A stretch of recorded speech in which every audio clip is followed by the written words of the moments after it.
Alright, good morning. Today is March 24th, which means that we have this 5 days till Friday and then one more day to end the month and the quarter.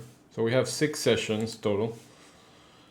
And usually we get some bullish flows at the end of the month, end of quarter. This is obviously not the exception today. I've been talking about starting to see some buyers since around March 10, and the low was on the 13, and then we started moving to the upper part of the range, and now we're breaking above it. So we're opening with a nice gap. I marked on the chart the weekly settlement because that's an important level to look at. Eventually, if we pull back, we that's a magnet. It's the price where we closed on Friday, so that means that it's not only the daily settlement, but it's a weekly settlement too. So it's very important to have it in the charts.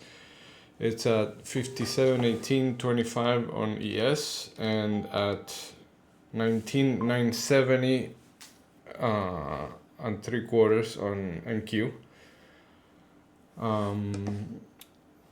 So in the event that we don't hold above the previous week's high and then we start coming back inside the range, then that's going to be the target, the first target, right?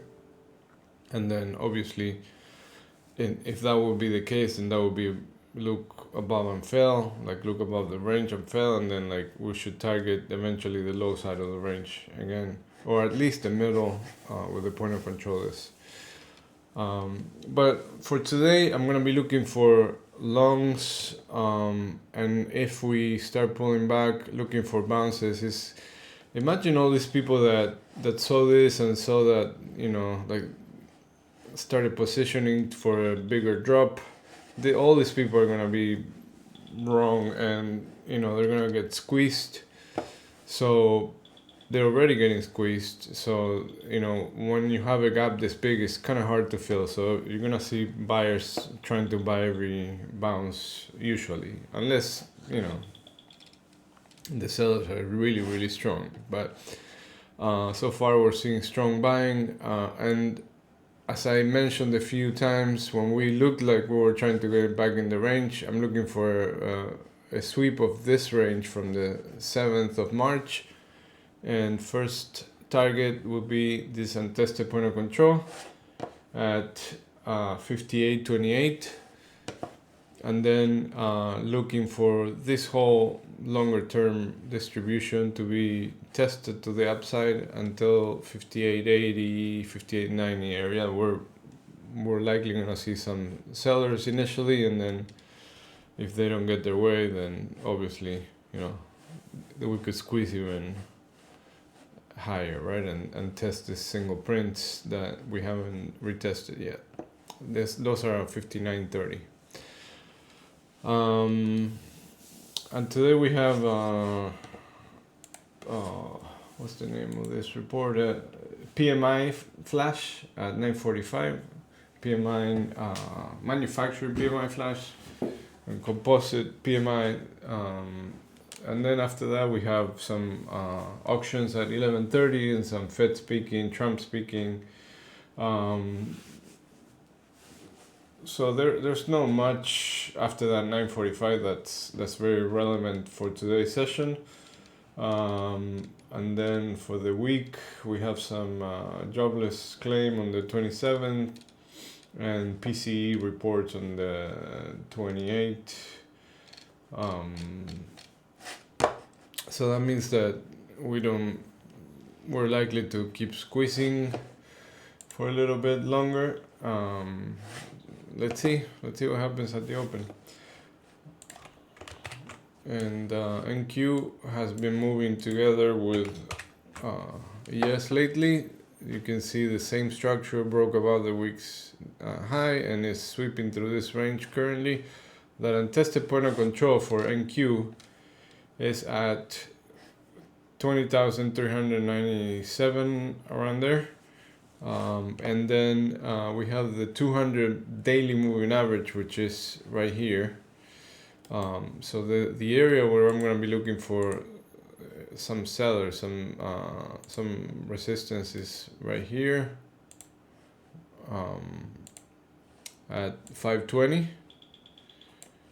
And then above that, we have room all the way to almost 20,800. Not sure if that's gonna happen today, but those are the two areas that I'm gonna be looking for a pause or a turnaround. And then if we start trading back inside the previous week's high, then the same thing, like yes, looking for a move down to that weekly settlement. But remember, with gaps this big, we might just like get inside this gap and then find buyers right away. So I wouldn't get too excited initially if we start trading inside this gap.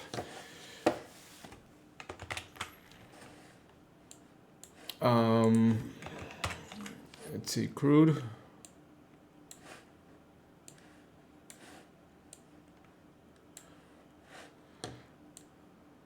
So crude, remember I said that it was starting to consolidate and trade inside a range, and I marked this area as the area to retest and see if the sellers are still there. And you can see that since last night we tested inside the red area that I marked, got to that low volume area right here, the 69, and then pulled back right to the same spot, right? So now this could be a good short opportunity if with a stop right here at 69, and you know, it's a good risk reward because you're risking like 60 cents for a chance to hit this one right here at 67.50, whatever that risk reward is, but it's more than 1-to-1, and then the 67 will be the next target. So I like that because this is the first time we tested this in a while, and now we're pulling back. So I haven't been watching the order flow for crude, but you know, for a swing trade, that looks pretty good. This is the kind of stuff that I usually look for.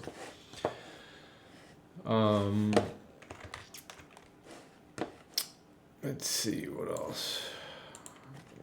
Okay, gold. Haven't zoomed in a little bit, but this was the area that I said there was a gap. We filled it, and now we're trading back above it. So still this area pretty relevant. Support that is holding, and until we don't break this and stay below it, the trend is still higher. So gotta fix this a little bit. I think that's about it for today. All right, good luck. Don't forget to like and subscribe.